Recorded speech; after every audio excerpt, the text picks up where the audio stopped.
President Trump and the president of Colombia recently got into it. So President Trump was trying to send immigrants back to Colombia, and the Colombian president refused to allow the planes full of immigrants to arrive in Colombia. So immediately President Trump imposed a 25% tariff on all Colombian goods. President of Colombia then immediately allowed the immigrants to arrive in Colombia so as to prevent these tariffs. I'm Tyler Covington. This is Center-Leaning News. I am committed to delivering unbiased information to keep you informed. First, we'll get into the facts and then into all the different opinions without trying to convince you what to think or to believe. Let's get into it. As you know, Trump declared an emergency at the border on his first day of presidency. So they said that all illegal immigration had to stop and they were going to send illegal immigrants back to their original countries. They had 2 planefuls of immigrants sending to Colombia. The president of Colombia, Gustavo Petro, decided that they weren't going to allow the planes to land. And Trump apparently was on a golf course enjoying his day. And then he began truthing out on Truth Social that the president was now going to suffer under 25% tariffs on all products coming into the United States. And within a week, it would turn into a 50%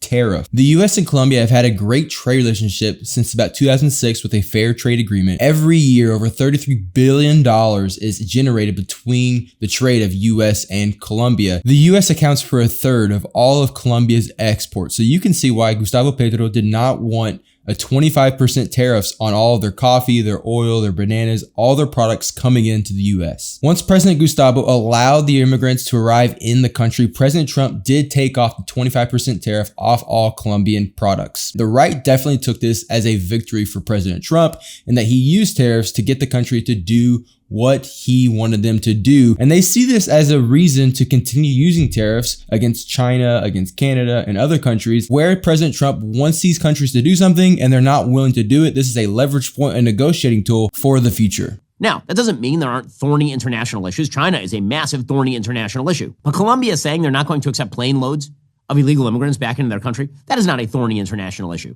That is one that President Trump could solve literally while tweeting from the golf course. When you are the United States of America, the most powerful force in the history of the world, you don't need to play with the peons. You don't. Gustavo Petro is a peon. He is a loser. He is a representative of a failed ideology, and he doesn't have any power behind him. There's no reason for the United States to screw around with him. The left's opinion on tariffs is very different. They see tariffs as a possible dangerous tool that could hurt American businesses, American consumers, the entire American economy by causing the prices to be higher inside the country. However, after this event, most leftists are expressing their views about how these immigrants are being treated as they're going back to their countries. They see that their transportation has not been humane. And on the other side, the Colombian government saying that they will accept deportation flights with humane treatment. Maybe it's just a matter of using civilian aircraft rather than military aircraft, because this country has received more than 124